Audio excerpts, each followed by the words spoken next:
ఈరోజు కబుర్లు ఏంటంటే స్విట్జర్లాండ్ క్యాపిటల్ బర్న్ సిటీలో మనం నైట్ వ్యూ అనేది చూస్తున్నాం ఇప్పుడు. దానికి ఈ సిటీ ఎంత బాగుందో. మేము స్విట్జర్లాండ్ నుంచి ఈ క్యాపిటల్ బర్న్కి వచ్చేసరికి ఈవినింగ్ 7 o'clock అలా అయింది. నాకు చాలా కొత్తగా అనిపించింది. ఈవినింగ్ 7 o'clockకి మంచి కామ్గా సిటీ అంతా జనాలు ఉన్నారు, but at the same time very కామ్గా అట్మాస్ఫియర్ అనిపించింది. వైడ్ రోడ్స్, పక్కనే షాపింగ్ కాంప్లెక్సెస్, అలానే ట్రామ్ వెళ్తూ ఎక్కడికక్కడ నీట్గా భలే అనిపించే బర్న్లో ఉన్న రోడ్స్. నెక్స్ట్ మేమేమో బర్న్లో పార్లమెంట్ నైట్ షో ఉందంటే వెళ్ళాము. ఇది ఎగ్జాక్ట్లీ ఒక 40 minutes ఉంది. చాలా బాగుంది.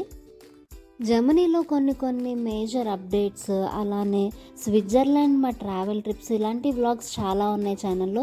ఖచ్చితంగా మీరు ఫాలో చేయండి. మీ కనుక వీడియో నచ్చినట్లయితే ఖచ్చితంగా please do like, share, subscribe to my channel Keeravani కబర్లు. Thanks for watching.